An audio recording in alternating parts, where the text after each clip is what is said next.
Doc Rich back at it again, and we're not about to get surgical, but we have the final part to the Kamikaze interview with M and Sway. That's what we're gonna be checking out today. Make sure, oh, that rhymed. Damn. Anyway, it's what we're gonna be checking out today. Make sure you guys like, share, comment, and subscribe if you are new. Also, make sure you guys go and follow your boy on social media. Links will be typed up in the description box down below, where you guys can always feel free to DM me anything else that you would like to see, or if you just want to chat, well, we can do that too. But without further ado, let's jump right on into it. Last and final part, man. Let's hear it.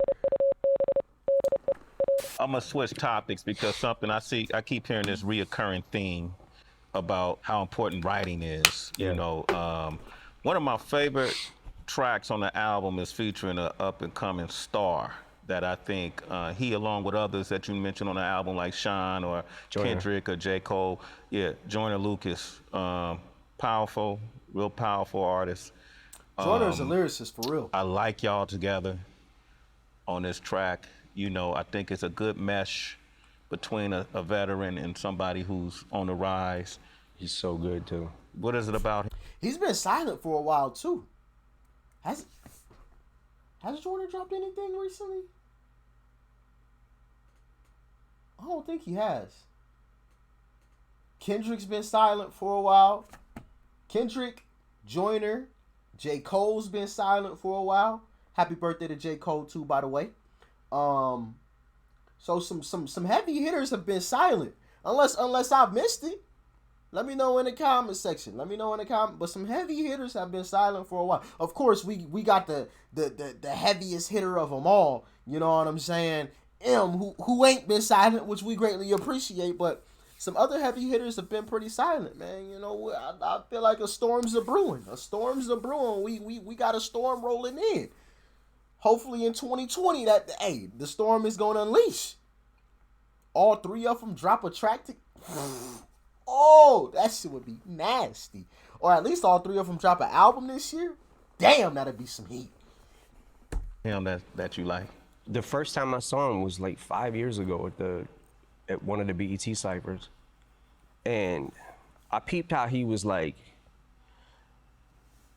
saying a lot of lines that I saw some of me in that, but at the same time, it was different because it was like, early on in my career, whenever I get to do a BET cipher, I want to write till my shit stands out. You know what I'm saying? Yeah. And he stood out so much to me. I was like, yo, he was talking about Miley Cyrus, and if I'm not mistaken, I'm pretty sure it was something like that. But he was talking about pop stars, and he was doing this kind of thing.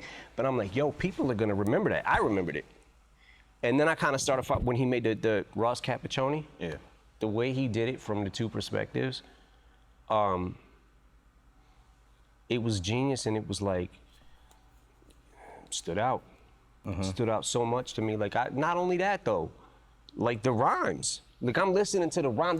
When I'm listening to a rapper, I'm listening to what you're bringing to the table as far as a skill set, right? That's the first thing I'm gonna hone in on. But the fact that, like I said, like, he's not compromising bars to tell his story. He's still got complexity in there. Yeah. You know what I'm saying? And but the water rhyme went like he's taking you on this journey. And I never snapped out of that journey till it was over. You know what I'm saying? Like, and I was like, yo, this kid is fucking incredible. Y'all got something, and I'm paraphrasing, I can't remember the lyrics exactly. But you come in with a verse where you say, I got a couple of mansions, but I still don't have any manners. You got a couple of ghost writers, but to these kids, it don't actually matter. What the fuck happened to hip hop? What's going on with hip hop? People took that line and thought you were Drake, indirectly talking about Drake. Whenever anybody mentions ghostwriters, we all think of Drake. Every fucking time. Ever since that whole thing that happened, anytime anybody mentions ghostwriters in rap, everybody think of Drake. Every time. No, see, here's the thing. I saw that too. Yeah. Drake is always going to be in my good graces because he did something for one of my daughters that I will never forget, and he will always be in my graces with that. And I like Drake. What I'm telling you with these lines is, I don't know what's real and what's not. at this point. You know what I'm saying? Because you hear shit about this rapper, that rapper, whatever. I'm telling you that I don't do it, never have, and never will. Shit, if I you ever don't need a need to. ghostwriter, I need to just fucking put the mic down. You know what I'm saying? So Please do. that's my Like I said yesterday, please do. I would never tell M to put down the pen, but in that situation, if M found himself needing a ghostwriter, please put down the pen, because I don't want to hear it. Because it's not going to be up to par. It's going to be M delivering the lyrics, but it's not going to be his bars. It's going to be somebody else's bars and shit. Can't nobody equal up to M. Shit ain't going to sound the same. So please, M, if you ever get to that point, just put down the pen. We don't even want to hear it. You know what I mean? Shit, because that you can't equal up to M. You know, it's not possible. personal belief, as far as anybody out here that does use ghostwriters, that's fine. If that's what you do, that's fine. But Yeah. I'm telling you, I don't do it. Hip hop was the most important thing that empowered me as a kid. It made me feel, I have a line where I say it made me feel tough when I wasn't. Yeah. When I was a scrawny little kid, growing up on 8 Mile, walking up the fucking block, put headphones on, and it made me feel I think I remember checking out that joint too. hip hop probably was. I mean, it was like my dad. Hip hop, you know what I'm saying? And it was the only thing that made me empowered. It made me feel good about myself. And when I started being able to write rhymes and figured out I could do it, that's where the feeling comes from to me, because the excitement is being able to come up with the shit. You know what I'm saying? It taught me how to throw my first punch. Gave me the confidence to be able to throw my first punch. And to realize, not only that, the fact that Proof used to beat my ass all the time in the backyard boxing. And one time he beat me like literally to the fucking ground. And he was just like, just stop. Because I kept getting up, coming at him, but I'm like, I just kept getting beat up. He was fast, man. He was very quick. And I told y'all. Listen. I've said this before. M seemed like the dude that if you whoop his ass, he gonna keep coming back after you. And what the fuck did he just say? I was getting my ass whooped by Proof, and I kept getting up. Just listening to his lyrics, man, you just get that vibe. You like, man, M one of them crazy motherfuckers. Like, you can whoop his ass, and he just gonna keep coming back. You can just keep wailing on his shit, and he just gonna keep getting up. Bloody mouth, bloody nose, everything. Nigga nose crooked and shit. He keep coming at you. Man, fuck you. Man, fuck you. But hey, man, that's how you need to come after life, though. You know what I'm saying? When life knock you down on your ass, you have that M mentality. Or rest in peace to the great Kobe the Bean. That Mamba's mentality. When life puts you on your ass and you get back up, and fuck you. I don't know who the fuck you done fought before, but listen, I'm a different type of animal. I'm a Mamba. I'm a Martian. You know what I'm saying? Come on. But it made me realize, like, okay, taking a punch is nothing. You know what I'm saying? Like, it's not. Your fear when you're a kid is like, oh my God, if I get hit, what if they hit me in the nose and it jams my nose in my brain and I die? Like, kind of shit you think about. But nah, man, hip hop, like, since its beginning, I was always under the impression that every rapper wrote their rhymes, and when you heard about Kumo D battling Busy B, it was who's bringing the best rhymes to the table. You know what I'm saying? Who's gonna be able to say the best shit? Who's the cleverest and the wittiest? Want it? And then years later, fast forward, you hear Eazy-E saying, Ice Cube writes the rhymes that I say. And I remember being a kid, like, hearing the line, but it never really, I just didn't really care. You know what I'm saying? It didn't really affect the way I felt about Eazy-E or the way I felt about NWA. I think in all fairness, though, I think Drake Didn't know Eazy said that. is a superior writer to be able to sustain the level of success he has. Yeah, I mean, he makes great music. There's not really even much you can say about it, you know. On this Kamikaze album, I feel like I was pretty direct at who I was kind of taking shots at. going direct. and who I wasn't. You know what I'm saying? Very direct. I wouldn't send subliminals to Drake there'd be no reason for me to do that. But I am expressing to you that regardless of what any of these other dudes do, I have never, not even a line, not even anything. I wouldn't be able to have fun with it if I couldn't write it. That makes sense. You go in really hard about the Grammys in a way. You know, in him saying that brings me back to something that Eric Thomas said. Yeah, like I always tell you, I listen. I used to listen to a lot of motivational speeches, and one thing he said is that, you know, some people lose their hunger. They you know, people want the end result, but they don't truly enjoy the process. They're not in love with the process of getting to that end result. And M, you could tell, is truly in love with the process of hip hop and rap. He's in love with the inner workings of it and sitting down and being able to write his own lyrics. You know, whereas a lot of people are just in love with the end result. You know, a lot of people don't really enjoy the act of, you know, getting to it. You know, like he said lions love to hunt. You know, lions love to hunt.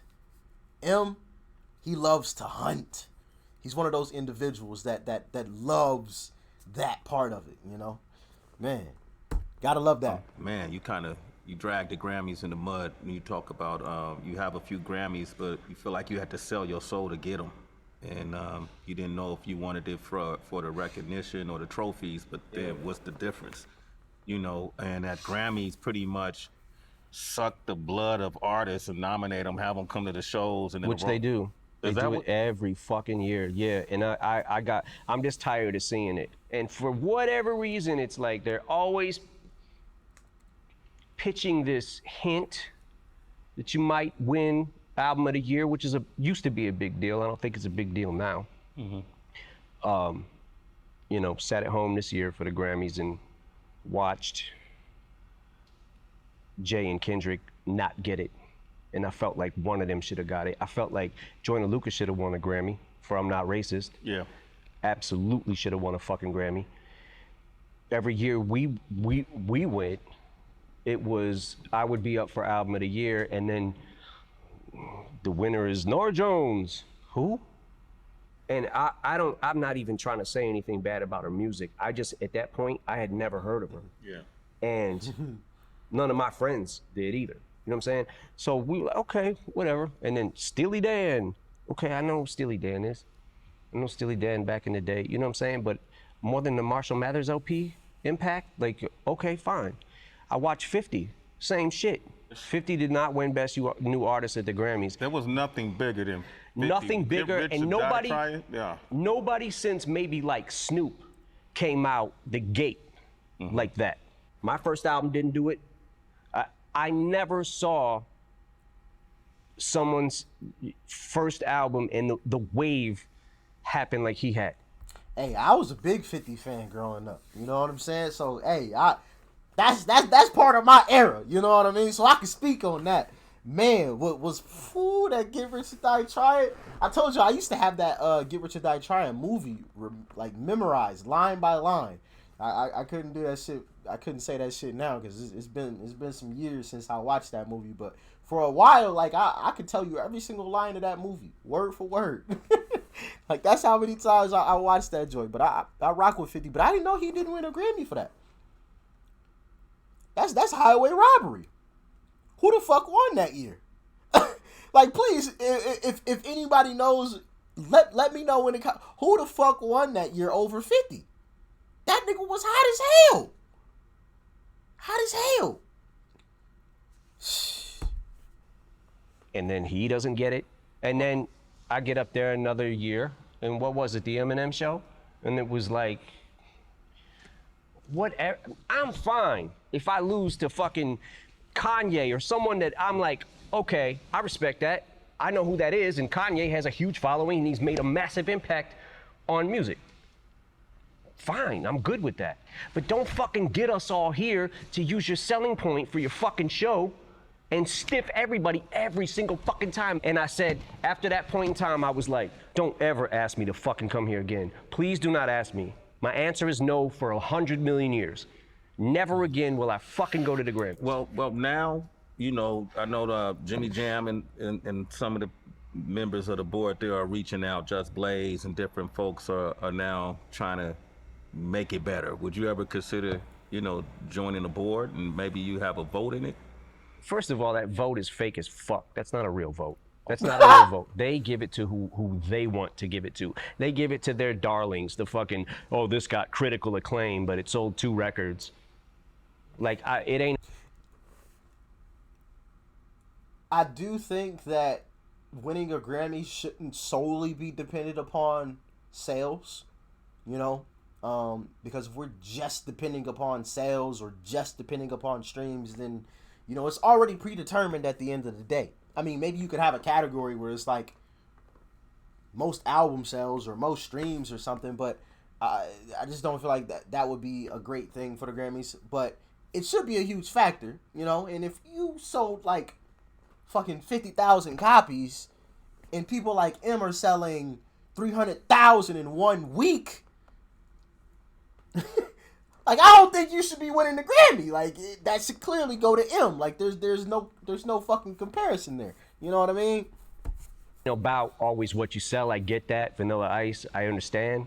You know what I'm saying? Like, but there comes a point where when an overwhelming something comes along that has this wave and impact on music, and you give it to fucking Lada fucking Dottie. Who?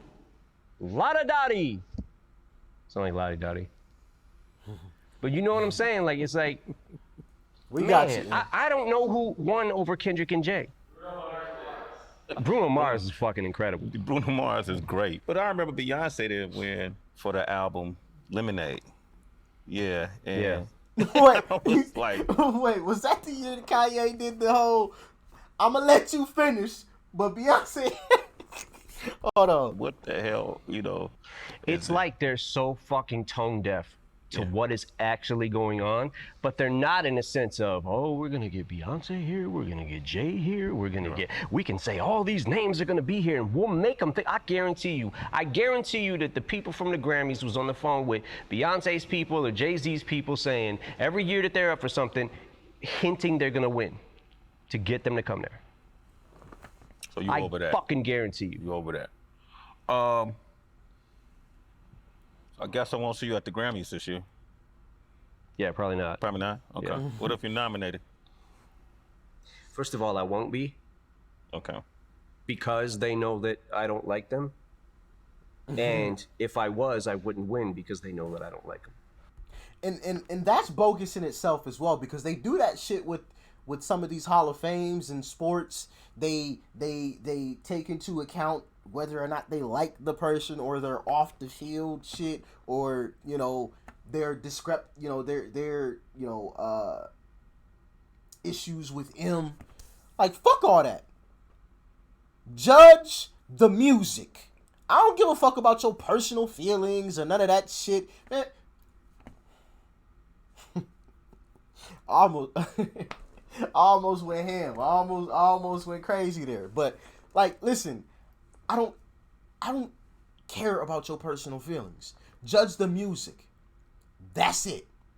Whatever you got going on with this person outside of this music industry, if if the person doesn't like you or if you don't like, I don't give a fuck about any of that.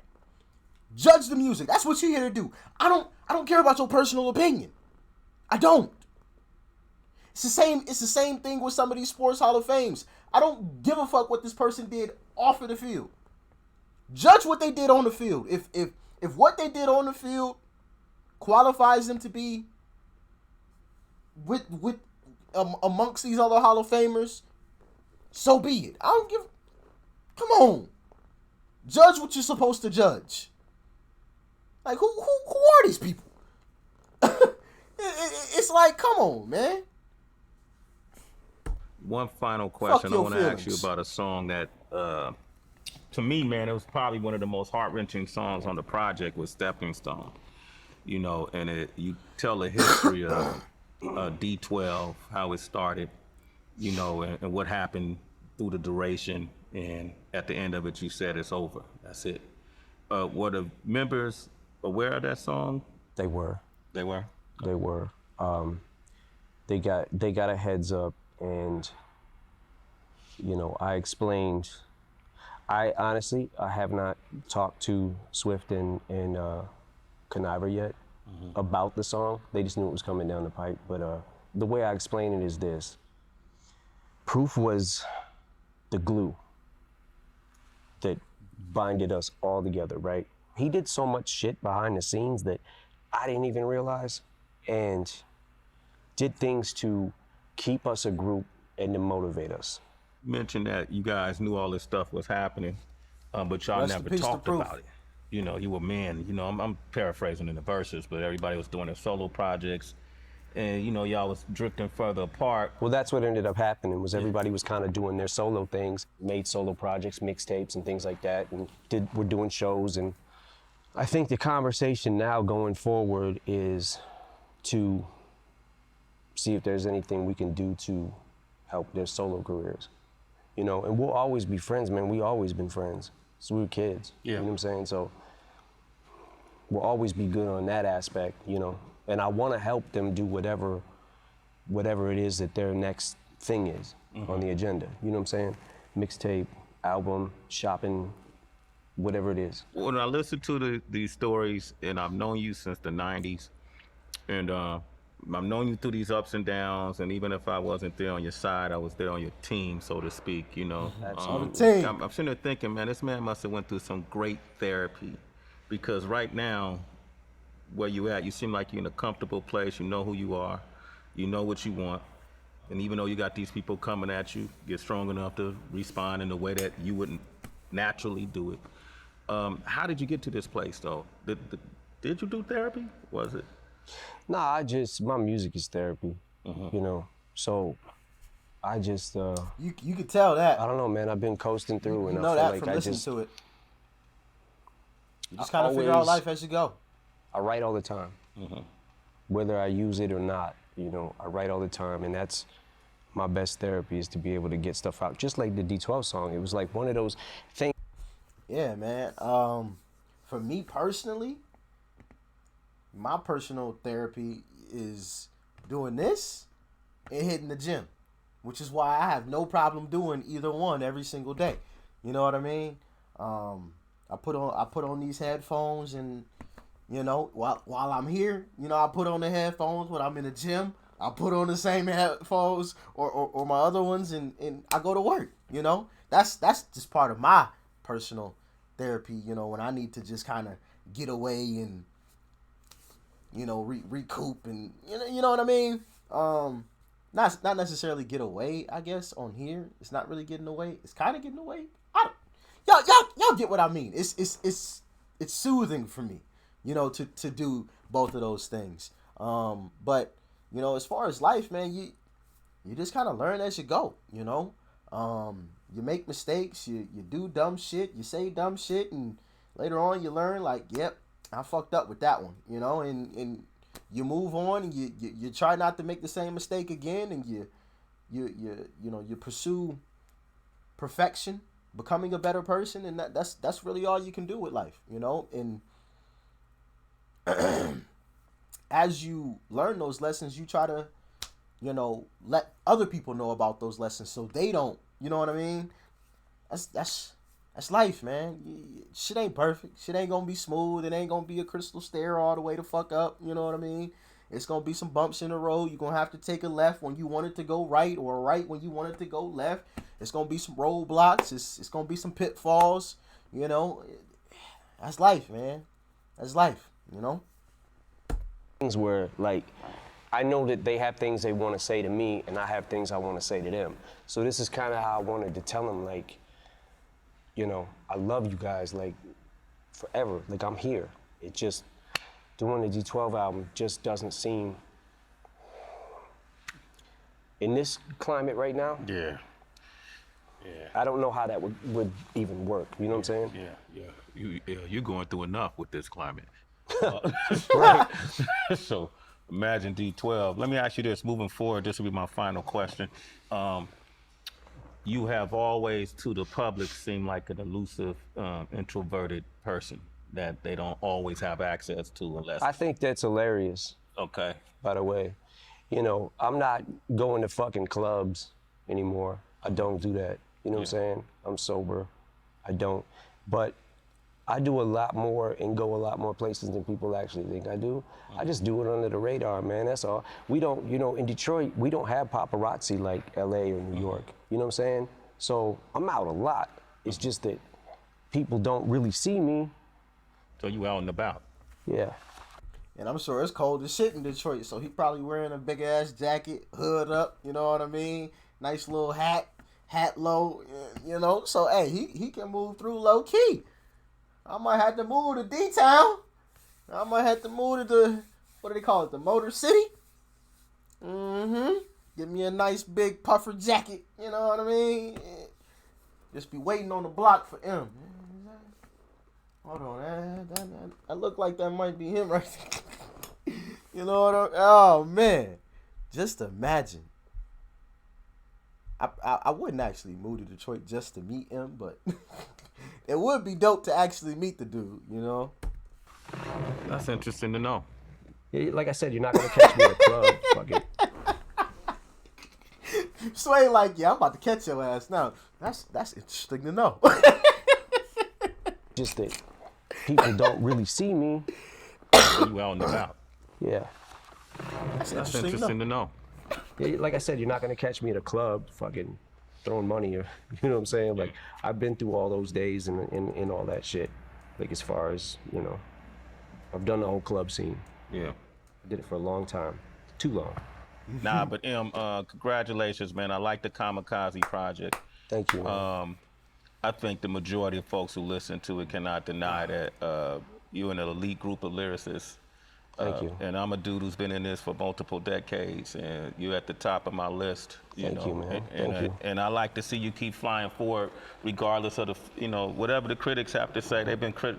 You've had critics since your first album. You know, so that's what it's gonna be. But I think people can appreciate the fact that you fire back, that you ain't gonna stand for it, Absolutely. and that you still are making great music. So congratulations, brother. Absolutely. Thank you, man. Yeah, man. Appreciate it. And listen, I'm glad I could sign that vinyl for you, man. Hell yeah. You know, if you wanna.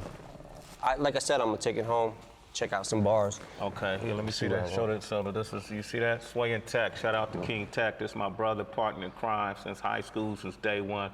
Still Sway and Tech, live forever. Shade 45 Monday nights. Make sure you tune in, okay? Shade 45. Shade 45, damn it. Come on, man. Come on. But yeah, like they touched on right there at the end, you know, never let any hater discourage you from whatever it is that you want to do. You know, whenever you're on a mission to become great, you're always gonna have haters along the way.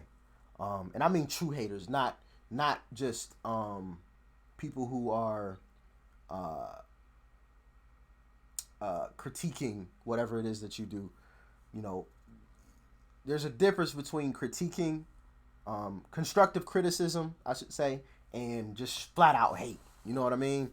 And I said in another video, and one of y'all had tweeted the same thing at me. You know, nowadays, whenever you give anyone constructive criticism, you're called a hater, or whenever you give anyone credit, you're called a dick writer. Which is definitely true, which is just asinine. But whenever you're on a mission for greatness, you know, you're gonna always have haters and doubters and people that are gonna try to discourage you. And a lot of those times, those very people are gonna be people that are the closest to you. And I don't think it's necessarily coming from a place of hate. It's coming from a place of they aren't, you know what I mean? They haven't really experienced that before. They haven't explored that territory, you know, like when we were kids and we would tell people, hey, I want to become a basketball player or a football player. And like, no, that's probably not going to happen, you know? it's coming from, it's not, I feel like it doesn't always come from a place of hate. It just comes from a place of they didn't see that for themselves or really experience that for themselves. So they're like, I don't really see that as being possible. You know what I mean? But long story short, never let anyone discourage you. You and only you can determine your success at the end of the day. That's it. You are the only factor. I don't give a fuck what anybody got to say about it. You are the only determining factor, all right? But that was part number 4. We're going to get back into, these bars tomorrow. So make sure y'all stay tuned for that. Coming tomorrow, man. Let me know what y'all thought about the video in the comment section below. Make sure you guys, as always, leave a like before you go. Smack that subscribe button. That's right over there, as you guys already know. And, of course, family, check out the video that's right over there, too, because you might like it. And I'm going to catch y'all in the next one. Doc Rich, I'm out.